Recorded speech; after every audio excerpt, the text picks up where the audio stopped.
우리가 필요를 위해서 우리의 인생을 살아간다면 그것은 사라지고 말 거예요. 여러분, 아무런 소용이 없는 것입니다. 허무한 것입니다. 오늘 그렇게 우리의 삶에 더 의미 있고 가치 있는 것을 위해서 인생을 살아가는 저와 여러분 되기를 축복합니다. 오늘 본문에 읽은 말씀을 통해서 우리 제목을 한번 따라할까요? 목적과 필요. 이 목적과 필요라는 제목으로 함께 은혜를 나누길 원합니다. 인생에 관한 많은 비유가 있습니다. 인생은 마라톤이다. 여러분, 이건 뭐예요? 단거리가 아니라는 거죠.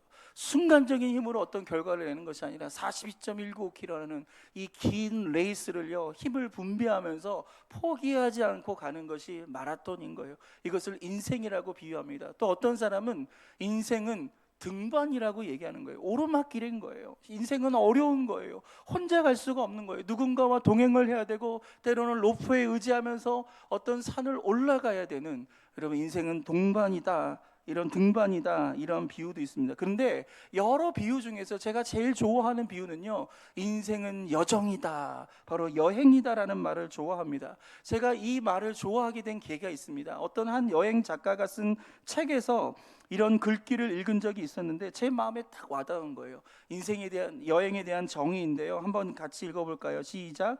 여행은 돌아옴의 미학이다. 왜냐하면 여행은 돌아오기에 떠나기 때문이다. 하지만 그냥 돌아오는 것은 아니다. 새롭게 본 것들, 느낀 것들, 그리고 새로운 각오를 하고 돌아온다. 그래서 여행을 돌아옴의 미학이라고 한다. 여러분, 여행이라는 게 언제 제일 좋은지 아세요? 딱 출발하기 직전이 제일 좋아요. 그렇죠? 근데 가면 고생하죠. 그렇죠? 그래서 갔다 와서 뭐라고 합니까? 집이 제일 좋았다, 우리 그렇게 얘기한단 말이에요. 그래서 여러분, 여행을 간다는 것은 뭐예요? 돌아오기 위해서 출발하는 거예요. 근데 그냥 돌아오지 않죠. 거기서 본 게 있습니다. 먹은 것이 있습니다. 대화를 나눴습니다. 많은 생각을 정리하고 오기 때문에 그 여행을 통해서 참 많은 것을 우리가 남게 되는 겁니다. 오늘 우리가 이 자리에 살아서 우리가 함께 예배를 드리고 있다는 것은 뭐냐면, 하나님께서 우리 인생의 여정을 아직 진행시켜 주셨다라는 거예요. 오늘 우리는 모두 다 하나님께서 우리 이러한 세상 가운데 우리로 여행할 수 있도록 우리를 보내신 것을 믿으시기를 바랍니다. 여러분이 태어날 때 우리 하나님께서 여러분의 엉덩이를 툭툭 치면서 이렇게 얘기하셨어요. 좋은 여행 되거라 라고 하면서 우리를 이 세상에 보내셨다라는 것입니다.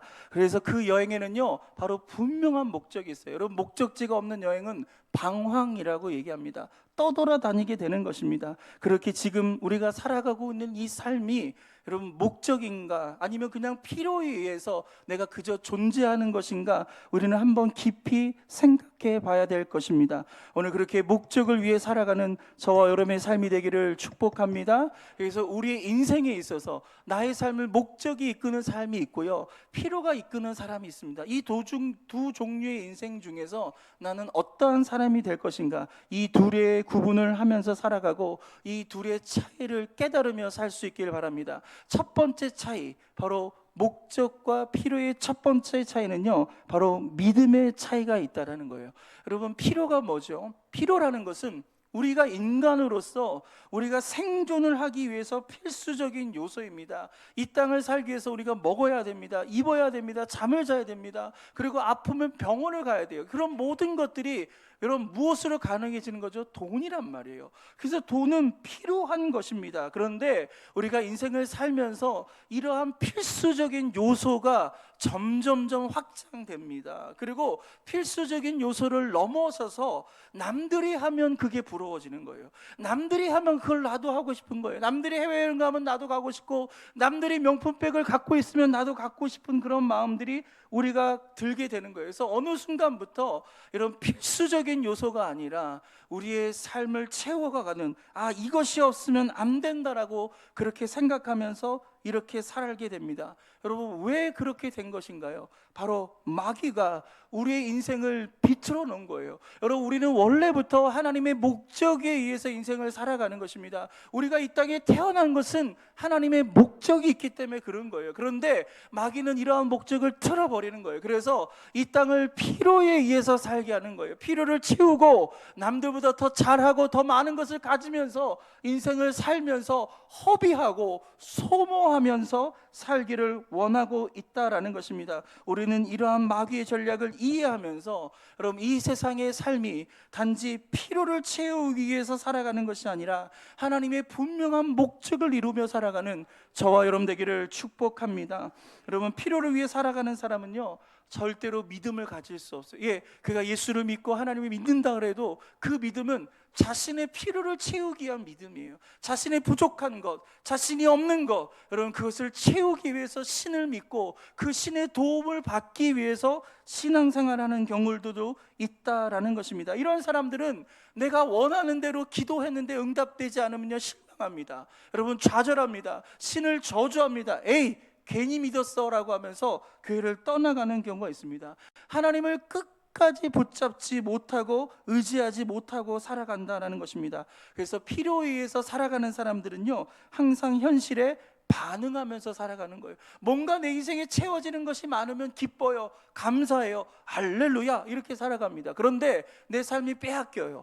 내가 있어야 되는데 없어집니다. 원하는데 갖지 못해요. 그러면 원망하고 불평하고 괴로워하면서 왜 내 인생은 이렇게 불행한 것인가, 다른 사람과 비교하면서 파괴적인 인생을 살아가게 된다는 겁니다. 필요에 의해서 인생을 살아가는 사람은요 눈앞에 있는 그 현실을 따라가며 살아갈 수밖에 없는 것입니다. 여러분 하지만 목적을 갖고 살아가는 사람, 내 삶이 하나님의 목적이 있다, 그 목적대로 내 인생을 살아가야 된다는 사람은요 조금 부족하고 없어도 내가 갖지 않아더라도 오늘 내가 이 땅에 존재하는 이유가 있음을 알기 때문에 매일매일의 삶을 감사하고 매일매일 하나님을 찬양하고 그분을 붙잡으며 우리 인생을 살아갈 수 있다는 것입니다. 오늘 이러한 하나님의 목적을 분명하게 깨닫고 붙잡은 한 사람, 바로 갈렙의 이야기가 오늘 우리가 읽은 성경의 말씀입니다. 우리 여호수아서 14장 12절 말씀을 읽겠습니다. 시작. 그날에 여호와께서 말씀하신 이 산지를 지금 내게 주소서. 당신도 그날에 들으셨거니와 그곳에는 아낙 사람이 있고 그 성읍들은 크고 견고할지라도 여호와께서 나와 함께 하시면 내가 여호와께서 말씀하신 대로 그들을 쫓아내리이다. 아멘. 이 말은요 갈렙이라는 사람이 여호수아에게 부탁하는 말입니다. 그리고 이 여호수아서 14장 말씀은요 그 앞선 장인 13장에서 어떤 일이 벌어지냐면요 여러분 이 여호수아를 중심으로 한 이스라엘 백성들이 가나안 땅을 점령을 합니다. 그런데 어느 땅만 점령하냐면 평지만 점령을 하는 거예요. 그래서 13장부터 어떤 일이 벌어지냐면 그 점령한 땅을 이 12지파에게 공평하게 이렇게 분배하는 자리가 있는 거예요. 그런데 여러분 어떤 땅을 분배할 때 보면요 좋은 땅이 있고 나쁜 땅이 있어요. 그렇지 않나요? 여러분 좋은 교회가 있고 좀 어려운 교회가 있단 말이에요. 이렇게 이 세상은요 좋은 게 있고 안 좋은 것이 있어요. 노른자 땅이 있고요 좋지 않은 그런 땅이 있는 겁니다. 그런 것처럼 땅을 분배한다면 가장 좋은 땅 누가 차지해야 될까요? 그럼 가장 힘 있는 사람이 차지 않나요? 여러분 세상의 논리로 의하면 그런 것입니다. 그렇다면 오늘 여호수아와 함께 넘버 2 이스라엘의 가장 강력한 힘을 갖고 있었던 사람이 갈렙이라는 사람인데 오늘 이 갈렙이 여호수아에게 요청했던 땅은요 노른자 땅이 아니라는 거예요. 좋은 땅이 아니라는 거예요. 어떤 땅을 요청하냐면 이 산지를 나에게 달라고 얘기하는 거예요. 산을 달라고 합니다. 여러분 평야를 원하는 것이 아니라 산을 달라고 하는 것이고 또 그 산은 어떤 산이냐면 아낙 사람이 있고요 그 성읍은 크고 견고한 산이었다라는 겁니다. 여러분 왜 갈렙은 이 산을 요구할까요? 여러분 45년 전에 가데스 바냐에서 여러분 모세라는 지도자가 이스라엘의 12명의 정탐군을 뽑았습니다. 그리고 가나안 땅을 정탐하라고 합니다. 그래서 40일 동안 그들이 정탐하고 돌아와요. 돌아올 때 그들이 뭘 갖고 왔냐면요 여러분 과일을 갖고 왔어요. 그 땅에서 풍성하게 나는 그 과일을 갖고 왔는데 포도송이가 제 주먹만 해요. 근데 그것이 얼마나 단지 아이고 먹고 싶어요. 그렇죠?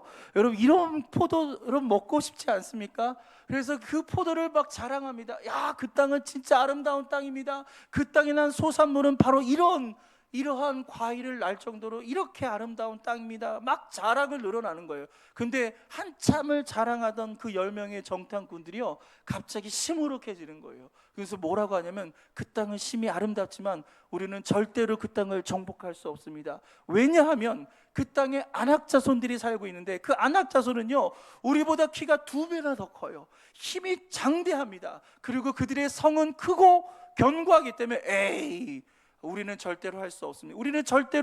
우리는 그 땅을 정복할 수 있습니다. 그들 앞에 우리는 마치 메뚜기와 같습니다 라고 얘기하면서 그렇게 보고를 합니다. 여러분 피로에 의해서 살아가는 사람, 여러분 이스라엘 백성들은 피로에 의해서 인생을 살아가는 거예요. 이 가나안 땅도 자신들의 필요를 채울 땅이란 말이에요. 그런데 그 땅이 지금 누가 살고 있는 거예요? 안악 자손이 살고 있기 때문에 우리는 그 땅을 점령할 수 없다라고 얘기합니다. 너무나 쉽게 포기합니다. 필요에 의해서 인생을 살아가는 사람은 이러한 현실적인 벽 앞에서 절망하고 쉽게 포기할 수밖에 없습니다. 그런데 갈렙을 보십시오. 여러분 갈렙은 어떻습니까? 그곳에 있는 사람들이 얼마나 큰지 관심 갖지 않아요. 그들이 살고 있는 성이 얼마나 튼튼하고 얼마나 강한지 그는 상관하지 않습니다. 오직 갈렙의 관심은 단 한 가지, 바로 하나님이 나와 함께 하시느냐 그렇지 않느냐라는 거예요. 여러분 이것이 목적이 이끄는 사람, 바로 목적을 위해 살아가는 사람이 관심인 것을 믿으시기를 바랍니다. 여러분 이게 믿음 아닌가요? 하나님이 지금 나와 함께 하느냐 하지 않느냐에 따라 내 인생을 결정할 수 있는 이러한 삶. 하나님이 함께 하시면 모든 것이 가능해요. 하나님이 함께 하시면 불가능한 것이 없어요. 그 산지라도 우리는 정복할 수 있다. 오늘 이것이 갈렙의 고백인 것입니다. 여러분 우리는 갈렙처럼 살아갈 수 있게 되기를 축복합니다. 내 손에 뭔가 잡혀야 돼요. 내 눈에 뭔가 가시적인 게 보여야 돼요. 내 귀에 뭔가 소기의 성과가 들려야지만이 우리의 인생을 살아가는 것이 아니라 손에 잡히는 것이 없고 눈에 보이는 것이 없고 귀에 들리는 것이 없지만 우리의 하나님이 나와 함께 하신다면, 할렐루야, 믿음의 주여 우리를 온전케 하시는 그 주님만을 바라본다면 나는 할 수 있습니다. 하면 됩니다. 해보겠습니다. 오늘 이것이 믿음의 고백인 줄 믿으시기 바랍니다. 한번 따라할까요? 하면 됩니다. 해보겠습니다. 할 수 있습니다. 할렐루야. 오늘 이러한 고백을 저와 여러분이 할 수 있길 축복합니다. 바로 이것이 믿음의 사람의 고백이고, 우리가 목적을 갖고 살아갈 때 하나님께서 우리에게 이런 믿음을 주신 것을 믿으시기를 바랍니다. 두 번째 차이는요, 바로 기다림의 차이라는 거예요. 필요를 위해 살아가는 사람은요 잘 기다리지 못합니다. 이 땅의 필요를 채우기 위해 살아가는 사람은요 굉장히 성급해요. 빨리 뭔가가 달성돼야 되고, 이루어지지 않으면 급하게 되고 화가 나게 되고 속상하게 되고 금방 좌절하는 것입니다. 여러분 필요가 채워지지 않은 순간 여러분 불안해지기 시작하는 거예요. 여러분 이스라엘 백성들이 광야 생활하는 모습을 보십시오. 그들은 필요를 채우기 위해서 이 땅에 나온 거예요. 그런데 그 필요가 채워지지 않으니까 늘 불안해하고 늘 두려움에 빠지게 됩니다. 여러분 이스라엘 백성들이 430년 동안 애굽에서 종살이 하다가 모세를 통해서 여러분 출애굽에 성공을 하게 됩니다. 그래서 첫 번째 만난 그 벽이 뭐였냐면 바로 홍해라는 바다가 그들 앞에 딱 가로막고 있었어요.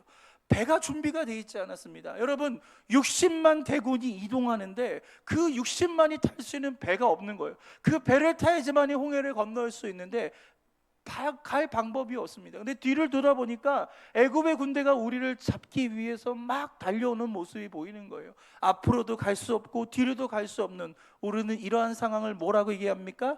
진퇴양난이라고 얘기합니다. 이러지도 못하고 저러지도 못하는 상황들 속에 여러분 이스라엘 백성들이 어떻게 합니까?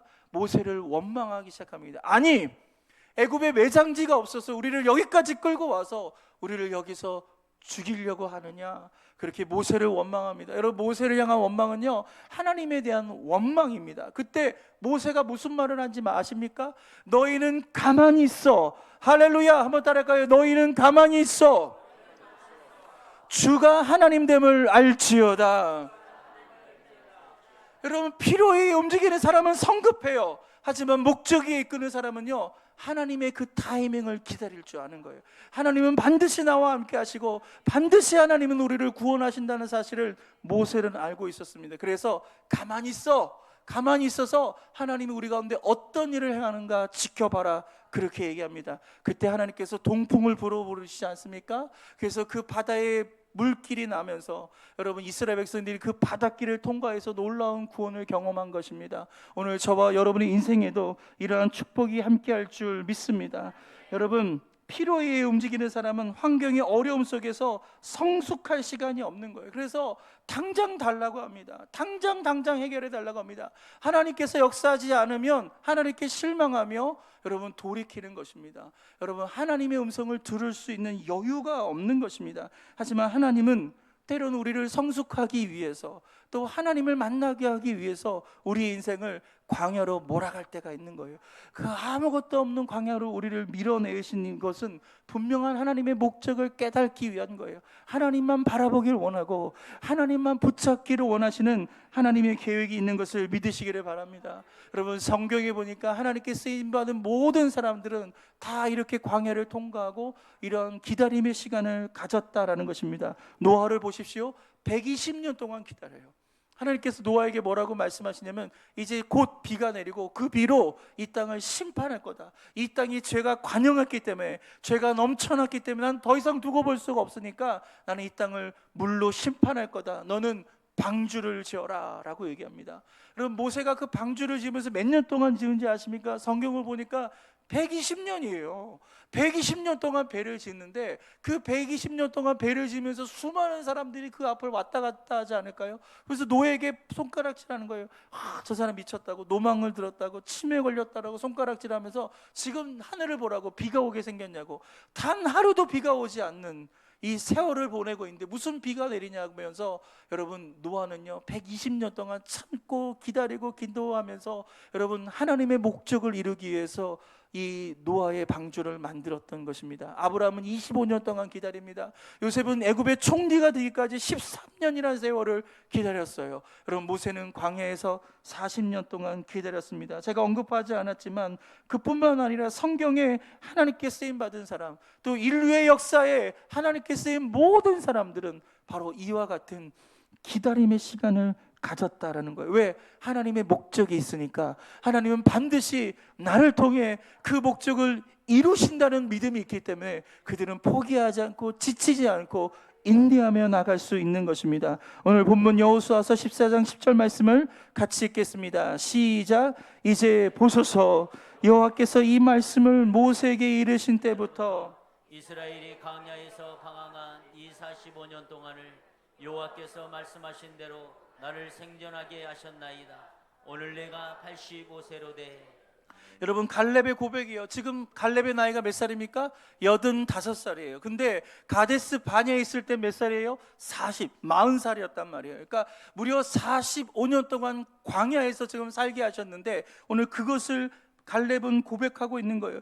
하나님께서 나를 45년 동안 살게 하셨다. 그것은 무엇입니까? 하나님의 그 약속의 땅을 기다리게 하셨다는 거예요.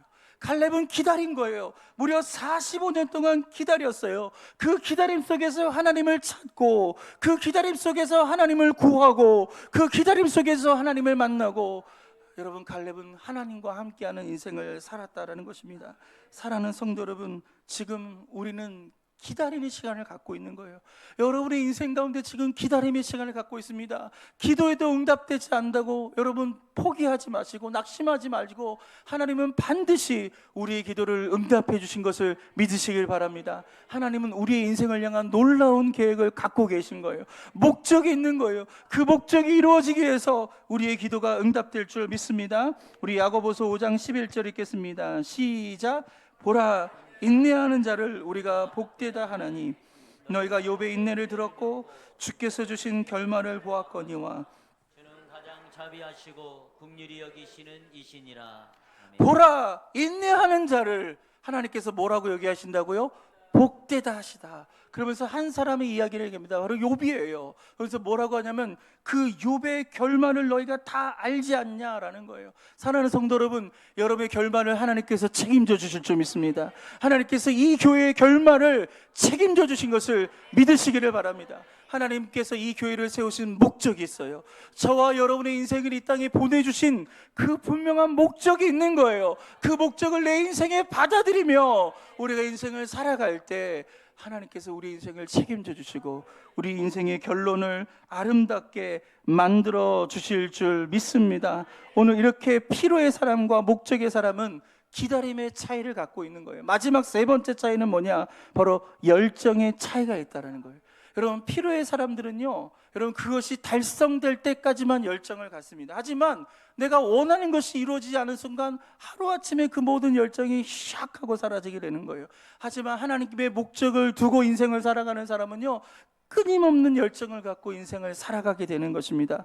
여러분, 목적의 사람들의 특징은 바로 열정적이다라는 거예요. 이 열정이라는 영어 단어가요, 엔수시아즘이라는 단어입니다. 이것은 라틴어에서 온 단어예요. 그래서 라틴어로 엔수시아즘이라는 것이 어떤 뜻이냐면 en이라는 뜻이 영어로 in이라는 뜻이고요, 수시아라는 것이 god이라는 뜻이에요. 그런 것은 뭐예요? 바로 하나님 안에 있을 때 열정이 만들어진다는 거예요. 우리가 하나님으로 들어갈 때 하나님은 우리를 열정적이게 만들어주시고, 우리 인생 안으로 하나님이 찾아오실 때 그 인생이 어떻게 바뀌느냐? 바로 꿈의 인생으로 바꾸는 거고, 열정의 인생으로 바뀌는 거고, 할 수 있다는 인생으로 바뀌게 되는 것입니다. 우리 하나님께서 우리 교회 안으로 들어오실 때 이 교회가 변화되어지고, 저와 여러분의 삶이 변화되어지고, 꿈꾸는 인생, 열정의 인생, 축복의 인생이 되는 것입니다. 할렐루야. 왜 우리가 무기력하게 사나요? 왜 교회가 무기력해지나요? 하나님이 안 계시는 거예요. 하나님이 그 교회에 역사하지 않고 우리가 하나님을 찾지 않는 것입니다. 여러분, 하나님을 찾으시기를 바랍니다. 제가 성도들을 상담한 성도들이 저에게 그런 얘기를 합니다. 목사님, 예전 같은 열정이 생기지 않아요. 예전에 제가 3시간 4시간 기도했는데 지금 기도가 안 나와요. 여러분, 하나님을 찾으시길 바랍니다. 하나님을 모셔드리기를 바랍니다. 우리 하나님이 우리 안에 역사하실 때 그 하나님이 우리에게 이러한 열정을 다시 한번 회복시켜 주시는 거예요. 우리 여호수아서 14장 7절과 10절 말씀을 같이 읽겠습니다. 시작. 내 나이 40세 여호와의 종 모세가 가데스 바나에서 나를 보내어 이 땅을 정탐하게 하였으므로 내가 성실한 마음으로 그에게 보고하였고, 나와 함께 올라갔던 내 형제들은 백성의 강담을 놓게 하였으나 나는 내 하나님 여호와께 충성하였으므로 그날에 모세가 맹세하여 이르되 내가 내 하나님 여호와께 충성하였은즉 내 발로 밟는 땅은 영원히 너와 내 자손의 기업이 되리라 하였나이다. 이제 보소서, 여호와께서 이 말씀을 모세에게 이르신 때로부터 이스라엘이 광야에서 방황한 이 45년 동안을 여호와께서 말씀하신 대로 나를 생존하게 하셨나이다. 오늘 내가 85세로 돼. 여러분, 갈렙의 고백을 보십시오. 이 여호수아 14장 7절과 10절이 가득 채워진 게 뭐예요? 하나님 이야기예요. 갈렙은 끊임없이 하나님만 얘기를 하는 겁니다. 나는 하나님께 충성했습니다. 하나님께 성실했습니다. 하나님께 순종했습니다. 하나님의 길을 따랐습니다. 하나님이 나와 함께 하셨습니다. 계속 갈렙은요, 다른 얘기 안 합니다. 세상 얘기하지 않습니다. 권력자 얘기하지 않습니다. 하나님만 얘기하는 거예요. 여러분, 우리가 하나님만을 얘기할 때 그런 열정이 회복될 줄 믿습니다. 여기 보니까 갈렙이요, 하나님께 충성했다라는 단어가 있어요. 이 충성이란 단어의 히브리어 원뜻이 뭔지 아십니까? 하나님과 딱 붙어 있다라는 거예요. 여러분, 갈렙은요, 하나님을 졸졸졸 쫓아다니는 거예요. 하나님이 이리로 가면 갈렙은 하나님이 이렇게 졸졸졸 쫓아가고, 이렇게 가면 갈렙은요 이렇게 쫓아다니는 거예요. 예전에 제가 신혼할 때요, 제가 와이프가 저희 집에 오면요 저를 졸졸졸 쫓아다니는 거예요. 제가 화장실 가면 여기 가고, 제가 안방으로 가면 저를 막 따라가는 거예요. 근데 지금은요 안 쫓아다녀요. 여러분, 결혼 20년 하면 그렇게 되겠죠. 그렇죠? 여러분, 신앙생활 20년 하면 그렇게 돼야 되나요? 아닙니다. 20년을 하든 30년을 하든 40년을 하든 우리는 하나님은 졸졸졸졸 쫓아다녀야 되는 거예요. 우리 하나님께 충성하십시오. 주님을 따라가십시오. 그 속에서만이 열정이 만들어지는 거예요. 내 안에서는 열정이 만들어지지 않는 거예요. 오늘 갈렙의 고백을 보십시오. 오늘 갈렙의 가슴 속에 무엇이 담겨져 있습니까? 바로 하나님이 있는 거예요. 그러면서 뭐라고 하냐면 11절에 보니까 45년 전이나 지금이나 나는 같은 사람이라고 얘기하는 거예요. 지금 이 얘기를 하는 갈렙은요 85살이에요. 그리고 45년 전은 몇 살이에요? 40살이에요. 여러분, 어떻게 40살과 85살이 같은 사람일 수 있습니까? 저희 어머니 70살 때부터 저에게 그러셨어요. 한 해 한 해 다르다 이렇게 얘기하셨어요. 여러분 그렇게 꺾어지는 거예요. 그렇게 아파가고 그렇게 병들어가고 그렇게 속상해지고 그렇게 망가지는 것이 우리의 인생인데, 오늘 85살의 갈렙의 고백이 무엇입니까? 나는 40이나 지금 85세나 나는 똑같은 사람이다. 그때나 지금이나 나는 똑같고, 그래서 나는 싸움할 수 있고 출입할 수 있고 지금 강건한 삶을 살 수 있다라고 오늘 갈렙은 이야기합니다. 여호수아서 14장 11절과 12절을 같이 읽겠습니다. 시작.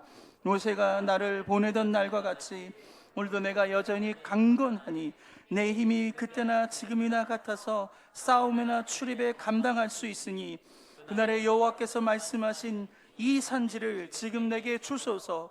당신도 그날에 들으셨거니와 그곳에는 아낙 사람이 있고 크고 견고할지라도 여호와께서 나와 함께 하시면 내가 여호와께서 말씀하신 대로 그들을 쫓아내리이다. 아멘. 오늘 바울은 강건하다라고 얘기합니다. 나는 그때나 지금이나 같아서 싸움이나 출입에 감당할 수 있는 자신이 있다라고 얘기합니다. 여러분, 이 자신감은 도대체 어디서 나온 거예요? 85세 나이에 이 자신감은 여러분 어디서 나온 겁니까? 여러분, 여기서 보면요, 갈렙의 힘의 근원이 나이가 아닌 것을 알 수 있습니다. 갈렙의 힘의 근원은 체력이 아니에요. 갈렙의 힘의 근원은 자신이 갖고 있는 소유가 아니에요. 여러분, 갈렙의 힘의 근원은 무엇입니까? 바로 하나님이에요. 할렐루야. 우리 하나님만을 의지하는 저와 여러분 되기를 축복합니다. 이 교회의 힘의 구원은 오직 하나님이시고 우리 사랑하는 성도들의 힘의 근원도 하나님 되심을 믿으시기를 바랍니다. 오늘 그렇게 그 믿음의 거인들, 하나님의 그 목적을 이루며 살아가는 모든 사람들이 이렇게 싱싱하게 살 수 있었고 이렇게 강건하게 살 수 있는 유일한 한 가지 그 공통점이 있다면 바로 그들이 하나님을 붙잡았다는 거예요. 하나님이 공급하시는 그 힘으로 삶을 살아갔다는 것입니다. 하나님 안에서 이러한 열정이 회복하기를 축복합니다. 여러분, 하나님이 공급하시는 힘으로 살아가세요. 하나님이 공급하시는 힘으로 봉사하세요. 하나님이 공급하시는 힘으로 여러분 전도하시고 여러분 신앙생활 하시기를 바랍니다.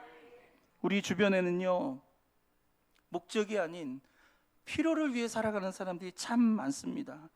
뭔가 필요를 위해 살아가는 사람들을 보면요, 소유하면서 그것을 가치 있게 여기고 행복하게 살아갑니다. 좋은 자동차, 좋은 집, 좋은 직장, 명품, 그리고 해외여행을 다니면서 자신의 삶의 가치를 발견합니다. 사랑하는 성도 여러분, 저는 이 시간 여러분들이 이런 것을 하지 말라고 얘기하는 게 아닙니다. 하셔도 돼요. 하셔도 됩니다. 하지만 이것이 목적이 되어서는 안 된다는 거예요. 명품이 내 인생의 목적이 되고 해외여행이 내 인생의 목적이 되고 골프가 내 인생의 목적이 되면 인생이 되어서는 안 된다는 거예요. 여러분, 하나님이 저와 여러분을 향한 목적이 계십니다. 이 땅에 우리를 보내신 이유가 있는 거예요. 그냥 단지 그냥 맛있는 맛집에 가고 그렇게 해외여행을 살라고 그렇게 우리를 이 땅에 보내주신 것이 아니다. 우리를 통하여 잃어버린 영혼을 구원하고 하나님의 교회를 세워가고 여러분 하나님의 그 영광을 위해 쓰임받기를 우리 하나님은 원하고 계십니다. 여러분, 이 교회 안에 있는 모든 것 보세요. 여러분, 마이크, 여러분 조명, 강대상, 이 물컵, 여러분 앞에 있는 종이들, 여러분 볼펜들, 여러분 입고 있는 옷, 어느 것 하나 여러분 목적 없이 이 자리에 배치된 건 없습니다. 그냥 존재하는 거 없어요. 여러분, 이 꽃도 그냥 있는 게 아니에요. 여러분의 눈에 좀 더 아름답게 보이라고 누군가가 헌신해서 이것을 사갖고 와서 여기다 올려주신 거예요. 너무 감사를 드립니다. 하나님의 복이 있을지어다. 할렐루야. 여기 있는 모든 것은 다 목적이 있는 거예요. 그런데 유독 인간만큼은 목적 없이도 살 수 있네요. 내가 목적을 몰라도요, 그저 필요에 의해서 그냥 오늘은 뭐 할까, 내일은 뭐 먹을까, 내일은 어디를 갈까, 내가 오늘 뭘 살까, 그것을 갖고도 살 수 있는 것이 인생이에요. 그러다가 내 삶의 이유도 모른 채 그냥 인생을 마감하면서 그렇게 인생을 끝나는 사람들이 이 세상에 얼마나 많은지 모릅니다. 여러분, 지옥에는요 비자가 없다라고 합니다. 그냥 가는 게 지옥이에요. 그런데 천국에는요 비자가 있어요. 믿음이 있어야 되는 거예요. 하나님의 목적대로 살아가야 되는 거예요. 우리가 분명하게 오늘 이러한 뜻을 깨닫는 저와 여러분 되기를 축복합니다. 험준한 암석 해변에서 일했던 어떤 등대지기의 이야기입니다. 그는 한 달에 한 번 그 험한 암석 해변을 지나가는 배들이요 안전하게 항해할 수 있도록 관청에서부터 기름을 공급받았어요. 그래서 그 기름을 한 달 동안 그 불을 밝히는데 사용을 했다는 것입니다. 그런데 어느 날 밤 근처 마을에 사는 아주머니가 아주 다급하게 그 집을 놓고 하는 겁니다. 놓고 하면서는 절 좀 도와주세요. 절 좀 도와주세요. 지금 우리 집에 불을 켤 수가 없어서 추워서 아이들이 죽어가고 있습니다. 제발 좀 도와주세요. 여러분, 이 등대지기가 생각할 때 여러분, 이것을 도와줘야 될 거라고 생각을 한 거예요. 이 도움을 거절할 수 없다라고 생각합니다. 그래서 그 기름을 그 아주머니에게 구워줬습니다. 그리고 며칠이 지난 다음에 또 누가 문을 두드리는 겁니다. 우리 저에게 좀 기름 좀 나눠주십시오. 우리 공장이 지금 기름이 없어서 멈춰서 공장에 기계를 돌릴 수가 없습니다. 기계를 돌리지 못하면 우리는 살 수 없고 모든 직원들은 다 배를 꼴꼴 굶어야 됩니다. 그러니 당신의 기름을 저에게 조금만 나눠주십시오라고 합니다. 들어보니까 그럴듯한 거예요. 그래서 이 사람이 기름을 나눠줍니다. 그렇게 한 달이 지나가는데 점점 한 달이 가까워지면서 여러분, 기름이 점점 모자라게 된 거예요. 그래서 결국 여러분, 등대를 킬 수 있는 기름이 여러분 바닥이 났습니다. 그래서 그날 밤 등대불을 켤 수가 없는 거예요. 그래서 그 앞에 지나가던 배들이요 막 암초에 부딪히고 서로 배끼리 부딪히면서 수많은 사람들이 목숨을 잃고 배가 파산하고 배가 침몰하는 이러한 사건이 벌어지게 됐어요. 그래서 다음날 날씨가 밝아가지고 여러분, 관청에서 이 사고를 여러분 조사하기 위해서 관리가 왔습니다. 그때 이 등대지기는 변명하면서 내가 이 많은 사람들을 도와주기 위해서 내가 이런 도움을 줬습니다. 변명을 합니다. 그때 이 관리가 이 등대지기에게 대받아서 말한 것은 단순하지만 아주 우리의 인생의 핵심을 찌르는 것이었습니다. 그는 이렇게 얘기합니다. 우리는 당신에게 오직 한 가지 목적에 사용하라고 기름을 주었소. 바로 등대의 불을 밝히라고 하는 오직 한 가지 목적 말이에요. 할렐루야. 오늘 하나님께서 우리의 인생을 주신 이유, 우리에게 물질을 주시고 우리에게 건강을 주시고 우리에게 이러한 기회를 주신 이유가 그럼 무엇이라고 생각합니까? 그런데 우리는 그러한 목적을 이루지 않고 우리는 이 땅에 필요를 채우기 위해서 남들이 사니까, 남들이 이렇게 하니까 그렇게 세상을 따라가면서 우리는 살고 있지 않습니까? 오늘 하나님께서 다시 한번 우리를 부르고 계시는 거예요. 여러분, 하나님의 목적 안으로 들어오십시오. 내 인생을 향한 하나님의 목적이 있어요. 가난해도 내 인생을 향한 하나님의 목적이 있습니다. 내가 실패해도 하나님은 나의 인생을 향한 목적이 있는 거예요. 그것을 발견하고 살아갈 때 그 사람에게 기회가 있고 그 사람에게 축복이 있고 그 사람을 통한 하나님의 인도하심이 있는 것입니다. 지금 내가 아무리 잘 나가고 많은 것을 갖고 있는다 할지라도 나를 향한 하나님의 계획을 알지 못하고 내 인생을 향한 목적을 알지 못하면 허무하게 그 인생을 마무리할 수밖에 없습니다. 여러분, 목적을 가지십시오. 목적이 여러분의 인생을 끌고 갈 수 있도록 여러분의 인생을 축복합니다.